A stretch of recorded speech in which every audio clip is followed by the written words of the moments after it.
Okay, welcome to the season finale of Seeking Sister Wife. Season 6, episode 11, Defenders of the Universe. Okay, so right off the bat, we're going to talk about the Merrifields. We're not going to go into the episode. If you have not been glued to your phone or social media, you might have missed that a few days ago, Garrick Merrifield was arrested and is out on bail for... I believe that they just summed it up as domestic violence, but according to TMZ... Who could have guessed? Who could have guessed such a thing would happen? Who?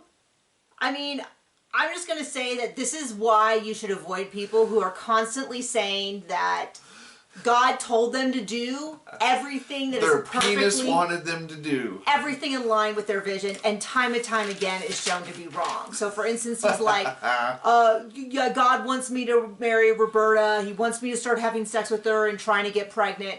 And then she left him. And he's like, I don't know why God would do this. You told me to bang this chick. Yeah, God asked him to bang a lot of chicks. And of course, I'm putting God in parentheses, in quotations, because I don't believe that. I believe that he just goes, this is what I want. And then he gets an idea and he goes, that was God's voice, as opposed to his inner monologue. Or he really needs to zip his pants up and quit talking to God. His id or whatever. So anyway, so the story behind what happened, allegedly, because I wasn't there, and I'm trusting TMZ, which is not that great, but I did do enough online research to show that he was, in fact, did have an arraignment and all that. Like, this isn't whatever. But the story allegedly is that they were fighting, Lorena and Garrick, and she tried to call her family in Brazil and took away her phone, which is not allowed.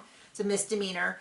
And then she claimed that she tried to figure out how to contact 911 through like maybe an iPad or something, and then the Wi-Fi was turned off, and somehow she eventually was able to get a hold of the police. The police came, and then she was like, no, I don't want him arrested, but in Colorado that's not an option.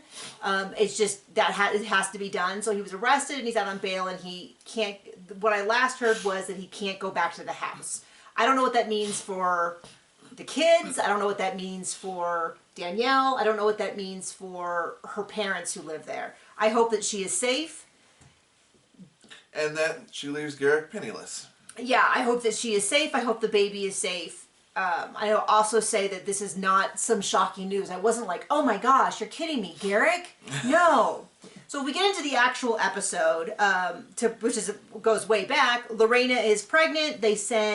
She's talking about how it's so soon, but it's all part of God's plan. And it's like, well, if it was too soon, then don't have unprotected sex. I don't know.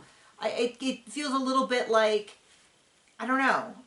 Poor kid. So then they send a care package to Garrick. The brother is with Garrick. By the brother, I mean Danielle's brother. So Garrick FaceTimes Lorena and Danielle. Danielle's brother films him opening it up.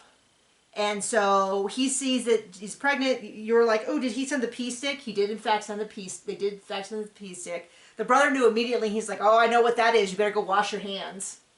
So he's really thankful. And then he lists every harmful theology, which I have heard. Like a lot of this, like women are redeemed through childbearing, which implies if you never have a children, such as You're nuns. going to hell. Such as nuns. You're never redeemed. If you die before you have children, you're not... Like, it's a lot of really harmful theology. And it's funny because he holds to every harmful theology I've heard of, and several I've not heard of. And even when I Googled, Google was like... Google hasn't heard of him either. Google was like, I'm not even messing with this. I don't even know what you're talking about. Some of the stuff he said last season about how... Man. Jesus' semen or something like that. I don't know. I was like, this is not even... I'm familiar with a lot of harmful theology, and that's not even on the list that most people try to push off. So he's got all that. They cut to when she's 20 weeks pregnant. They're going to have a gender reveal. He tells us God told him it was a girl. I just wrote poor kids. I feel really bad for the teenage boys because their entire adolescence has been involved in this, like, going places to meet women that dad says God told him to marry. Father's created cult. Yeah, and this one-man cult, and it's just really bad. Turns out it is a girl. And then we cut to the final interview, and Garrick's like, well, we're going to look for our third and fourth wife. And Lorena's like, excuse me, and holds the phone, and she's like, I am pregnant. We're about to have a baby. Oh, and he he totally slipped earlier. He's like, I'm so excited for Danielle and Lorena to raise these kids. And we're like, oh, not even pretending that he's involved. So anyway, Lorena's like, I'm not comfortable getting another wife. I'm pregnant and Garrick isn't around a lot and I'm not going to spend a lot of time with him. I'm sure he was very involved for all 2 or 3 minutes he had with her.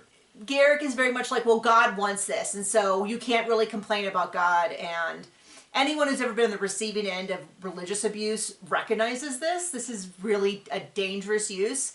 I don't believe that every religious person does this. But I will tell you, when it happens, it infuriates me. It's such an abuse. Such a terrible way of doing it. Well, then, Garrick has a little surprise for Danielle as well, which is like, oh, by the way, it's going to take so long for Lorena to be naturalized and become a citizen so that I can divorce her. So Danielle's going to have to marry the next one. And Danielle's like, excuse me?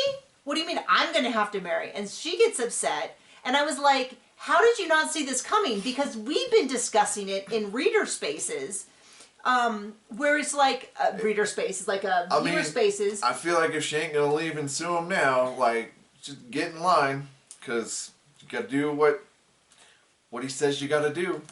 Yeah, and so it's that idea of like, I mean, I feel like people have been saying, oh, if they're going to keep marrying people, how are they going to, and they've said, people have been like, well, obviously they're going to have her marry someone.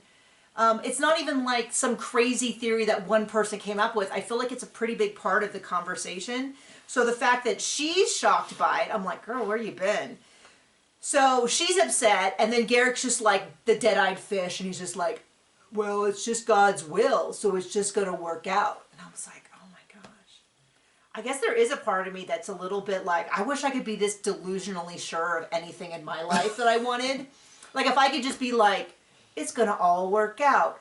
I'm going to be a famous actress and a stand-up comedian and a professional improver, and it's just going to work out. Like, no, I don't even have faith in the things I already do. Like, I write a bajillion books, and I'm still like, I don't know if I'm a real author.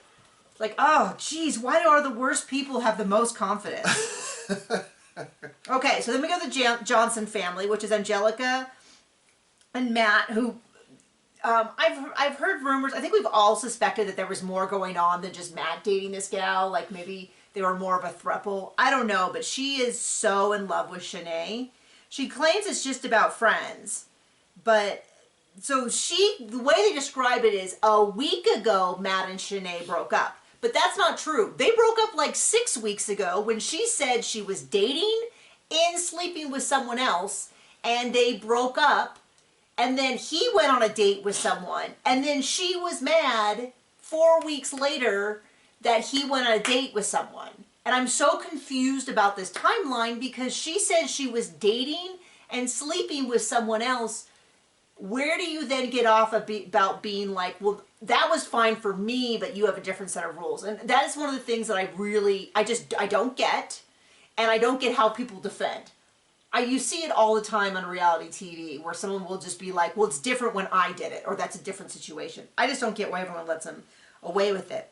So Shanae and Angelica meet up, and Shanae's real bent out of shape because Angelica knew that Matt went on a date. And now, if she's... You'll never guess what else happens, though. I don't know. Angelica cries. Oh, Angelica does cry. But Shanae's like, I'm really mad because you knew about this date. And I was like, girl, if you saw the date... you would be like, she tanked that date every chance she could.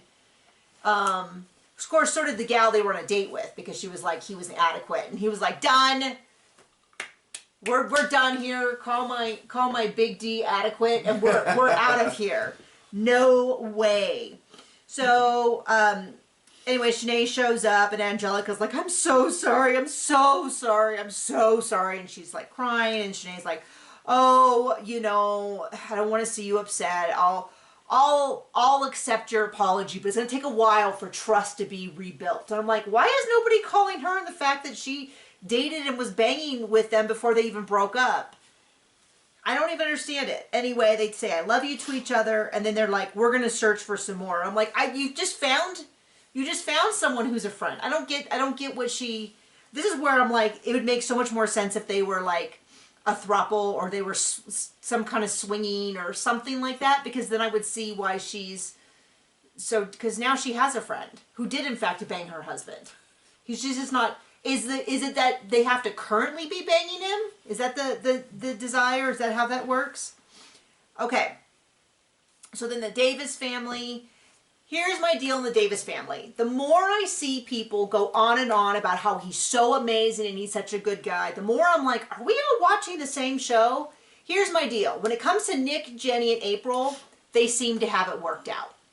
I'm not that impressed with the dude, but they seem to love him. He is now a stay-at-home father. When we first met the family, he was a stay-at-home dad to like a 16-year-old, and he was like staying all day studying. I was like, what? But now he's a stay-at-home dad to two under 3 years old, whatever. They seem to have a system that works.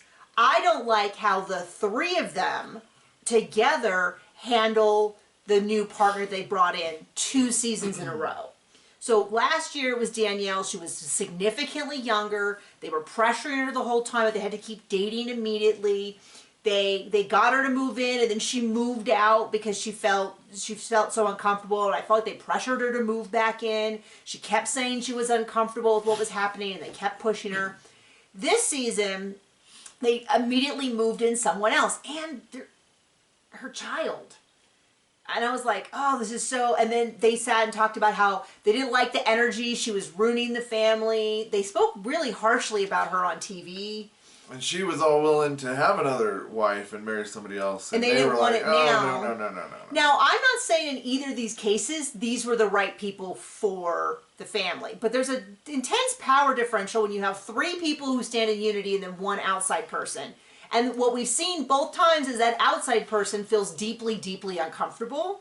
And it icks me out to watch. Because they're all sitting there going, well, she's just, I don't know why she's so insecure. She's just ruining our family. And awful to be around, and she never takes any accountability. Gee, I wonder why she feels uncomfortable when they all think that about her. And then it bothered me that I think she should not have stayed. I don't think she ever should have moved in to begin with. She moved out, great. And then they're like, yeah, she takes no accountability for her actions. And then afterwards, he's like, I don't think we did anything wrong. And I'm like, I don't know. I kind of feel like if there was any other relationship where the person afterwards was like, I didn't do anything wrong, you'd be like, I don't know, maybe you did some things wrong? Like, I don't know. So, that's great. You like them. I bet you we see them again next season, and I bet you we see the exact same pattern. Maybe one day they'll find someone, but if they keep moving people in right away and then peer pressure them, or sex pressure them, or whatever, into trying to... The boom boom room? The boom boom room. It just made me kind of icky. Okay. I know it's unpopular, but I'll tell you what. I had an issue with Cody when a lot of people were telling me that I just didn't get it. So, okay. So then there comes the Williamsons. So first of all, they're not helping their whole view on, cult by saying we want to build a compound.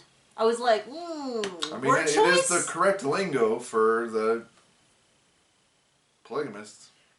She wants to put in a garden. To me, it looks like she has yarn that she is putting up lines with. This is the one family who I believe this is really led by the woman. Yeah, I don't believe Reese manipulated her into it. The only family. So they're still talking to Randy, but Billie Jean is so clearly deeply uncomfortable. And he's even like, she's got to get a handle on her jealousy if this is going to be the case. She is not suited to polygamy. I mean, she is this jealous when he made a single sex joke. This is not something that she in her heart of heart wants. She had this image of our relationship would be still the primary, and he would somehow go and get someone else pregnant. But I guess she thought that he would never love that person, and they would just be like, doing our duty. If you insist, Billie Jean, we will go have sex and have a baby. But I don't feel anything for this man. And we have no inside jokes, So we get in the final wrap-up that they decided to try IVF again. They are no longer speaking to Randy, but they are going to continue to search. I don't think that's the case. Yeah, right. I'm not seeing it. And then we very, very briefly actually saw the Peralta family just in the wrap up at the end of the episode. Kiss of death. And they had you know what the kiss of death is on a reality show for a marriage? Tell them. Vow renewal. Vow renewal. This is absolutely the worst thing you could do. It's like, we're in such bad shape, we're going to make a big to-do, and we're going to try to do a vow renewal. Well, it's not like that's what happened to the Browns. Oh, wait. Oh, wait. Yeah, I mean, that is true. They're what do they call them? Family? Not the family plan. What was it? I don't know. Mission statement. Yes. That. Yeah. And they were a mess there. Anyway, so thank you for joining us for another season of Seeking Sister Wives. We're so excited to be done because we're getting a little burnt out on doing 3 videos, and now we're down from 3 to 1, so we can put all of our focus on Sister Wives when it is at its most boring. Now, so, if only somebody else would get arrested for tax evasion or something. yeah. That'd be fun. Gosh, I hurt my neck. I was so excited. I turned my neck quickly and I tweaked it. So thank you for joining us. Bye.